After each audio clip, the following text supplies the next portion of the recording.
जिसके पास उम्मीद और आस है वो ज़िंदगी के हर इम्तिहान में पास है। वेरी गुड मॉर्निंग फ्रेंड्स, स्वागत है आप सभी का आपके अपने चैनल ऑनलाइन स्टडी पॉइंट में। और आज है 2 दिसंबर। आज हम देखेंगे 2 दिसंबर के महत्वपूर्ण करंट अफेयर्स प्रश्नों को।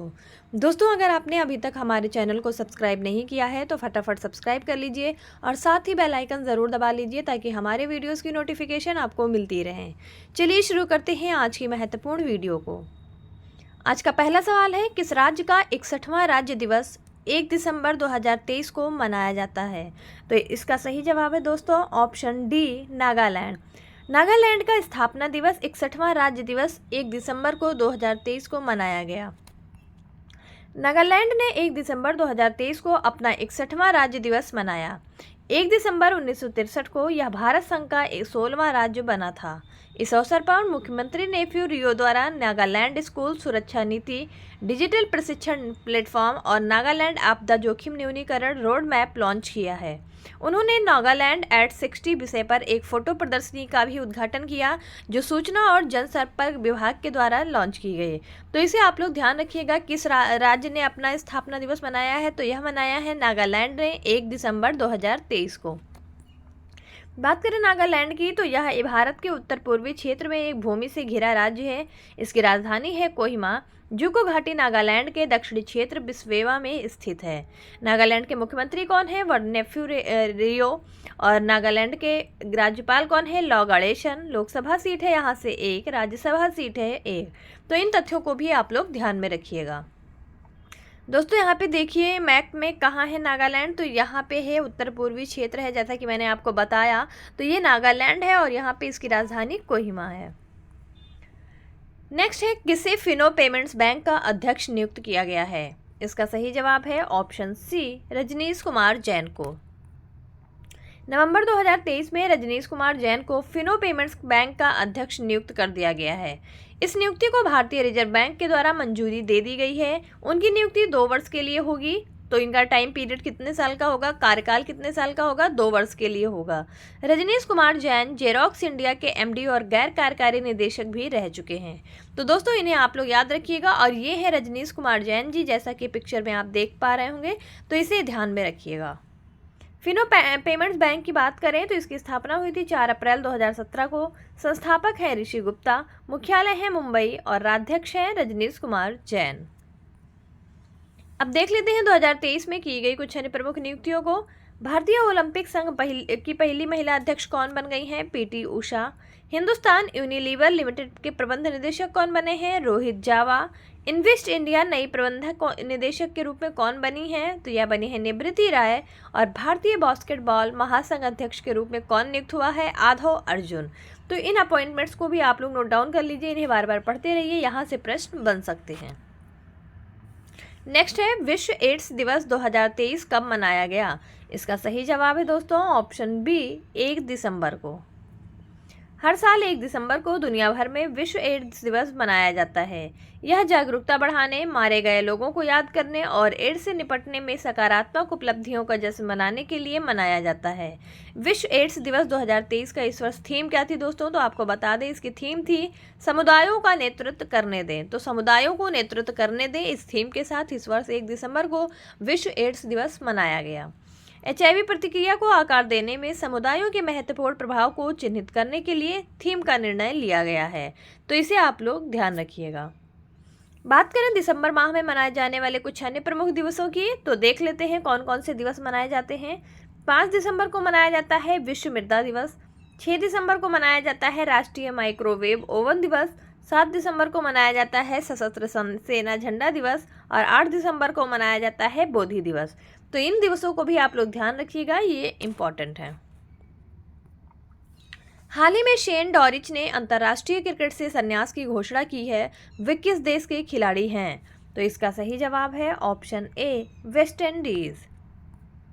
वेस्ट इंडीज के क्रिकेटर शेन डॉरिच ने इंटरनेशनल क्रिकेट से संन्यास का ऐलान कर दिया है। डॉरिच को इंग्लैंड के खिलाफ वनडे सीरीज के लिए कैरिबियाई टीम में चुना गया था, लेकिन उन्होंने अपना नाम वापस ले लिया। क्रिकेट वेस्ट इंडीज ने 30 नवंबर को शेन डॉरिच की संन्यास की घोषणा कर दी है। और ये हैं शेन डॉरिच खिलाड़ी, जैसा कि आप पिक्चर में देख पा रहे हैं। और ये कितने साल के हैं? 32 साल के हैं और इन्होंने 35 टेस्ट और 1 वनडे मैच खेला है। अगला सवाल है, किसे ग्रीन टेक पर्यावरण पुरस्कार 2023 प्रदान किया गया है? इसका सही जवाब है ऑप्शन बी, एनटीपीसी बोंगाईगांव को। जलीय उत्पादन में अग्रणी एनटीपीसी बोंगाईगांव को सीएसआर और पर्यावरण संरक्षण में असाधारण योगदान देने के लिए ग्रीन टेक फाउंडेशन द्वारा 2 पुरस्कारों से सम्मानित किया गया है। बिजली उत्पादन क्षेत्र की प्रमुख कंपनी एनटीपीसी बोंगाईगांव ने हाल ही में कॉरपोरेट सामाजिक उत्तरदायित्व और पर्यावरण संरक्षण में अपने अनुकरणीय योगदान के लिए महत्वपूर्ण प्रशंसा हासिल की है। तो इसे आप लोग ध्यान रखिएगा। एनटीपीसी बोंगाईगांव ने ग्रीन टेक फाउंडेशन द्वारा 2 पुरस्कारों को प्राप्त किया है। बात करें एनटीपीसी की, तो इसकी स्थापना हुई थी 7 नवंबर 1975 को। मुख्यालय है नई दिल्ली में और चेयरमैन एमडी कौन है? गुरदीप सिंह। नेक्स्ट है, किसकी नई पुस्तक वेलकम टू पैराडाइज लॉन्च हुई है? तो इसका सही जवाब है ऑप्शन सी, ट्विंकल खन्ना की। 29 नवंबर 2023 को प्रसिद्ध अभिनेत्री और लेखिका ट्विंकल खन्ना ने मुंबई के ताज लैंड्स एंड में अपनी चौथी पुस्तक वेलकम टू पैराडाइज के लॉन्च का जश्न मनाया। इस घटना ने 5 वर्ष के अंतराल के बाद साक्षरता परिदृश्य में उनकी वापसी को चिन्हित किया है। यह पुस्तक लघु कथाओं का एक संग्रह है जो प्रेम, विवाह और अकेलेपन से जूझ रही महिलाओं के जटिल जीवन पर प्रकाश डालती है। और दोस्तों, ये है अभिनेत्री ट्विंकल खन्ना, जैसा कि आप पिक्चर में देख पा रहे हैं। इनकी किताब है वेलकम टू पैराडाइज। अब देख लेते हैं कुछ अन्य प्रमुख पुस्तकों को और उनके लेखकों को जो 2023 में लिखी गई हैं, जो आपके एग्जाम से के पॉइंट ऑफ व्यू से बहुत ज़्यादा महत्व रखती हैं। टाइम शेल्टर किसके द्वारा लिखी गई है? जॉर्जी गॉस्पिडोनो को, जिसे बुकर पुरस्कार भी दिया गया है।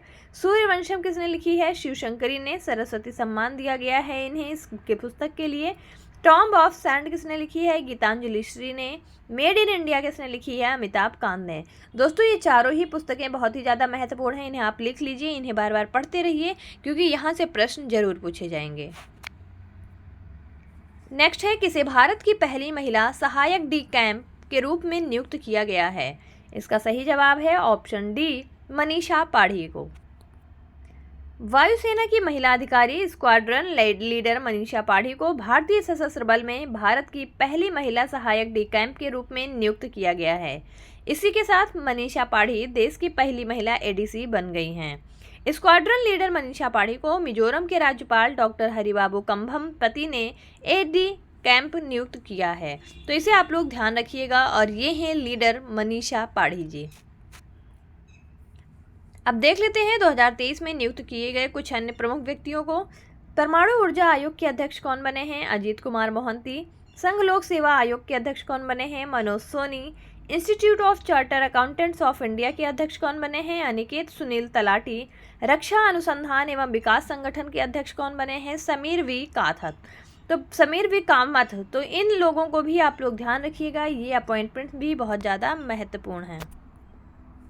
नेक्स्ट है, किसे फ्रांसीसी सरकार द्वारा night of the order of arts and letters से सम्मानित किया गया है? इसका सही जवाब है ऑप्शन सी, अर्सिया सत्तार को। प्रसिद्ध लेखिका और अनुवादक अर्सिया सत्तार ने फ्रांसीसी सरकार द्वारा night of the order of arts and letters से सम्मानित होकर अपनी उपलब्धियों में एक और उपलब्धि हासिल कर ली है। यह प्रतिष्ठित पुरस्कार 28 नवंबर को बेंगलुरु में फ्रांस के महावाणिज्य दूतावास में आयोजित एक समारोह में भारत में फ्रांस के राजदूत थियरी माथो द्वारा दिया गया है। और ये हैं अर्सिया सत्तार जी, जैसा कि आप पिक्चर में देख रहे हैं। तो ये बहुत ही फेमस लेखिका और ट्रांसलेटर हैं और इन्होंने फ्रांसीसी अवार्ड को प्राप्त कर लिया है। बात करें फ्रांस की, तो इसकी राजधानी है पेरिस। राष्ट्रपति हैं इमैनुअल मैक्रोन और प्रधानमंत्री हैं एलिजाबेथ बॉर्न और यहाँ की मुद्रा है यूरो।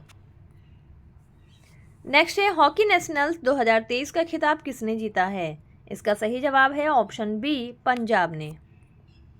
चेन्नई के मेयर राधाकृष्णन हॉकी स्टेडियम में 13वीं हॉकी इंडियन सीनियर पुरुष राष्ट्रीय चैंपियनशिप 2023 के फाइनल में गद चैंपियन हरियाणा पर पेनल्टी शूटआउट जीत के बाद पंजाब ने स्वर्ण पदक जीत लिया है।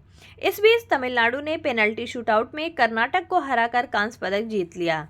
13 संस्करणों में यह पंजाब का चौथा खिताब था। तो इसे आप लोग ध्यान रखिएगा। ये है पंजाब की हॉकी टीम अवार्ड को लेते हुए, तो इसे आप लोग ध्यान रखिएगा। अब देख लेते हैं कुछ अन्य प्रमुख खेल पुरस्कारों को जो 2023 में दिए गए हैं। पुरुष क्रिकेट एशिया कप 2023 किसने जीता है? भारत ने। फीफा पुरुष बास्केटबॉल विश्व कप 2023 किसने जीता है? जर्मनी ने। फीफा महिला विश्व कप 2023 किसने जीता है? स्पेन ने।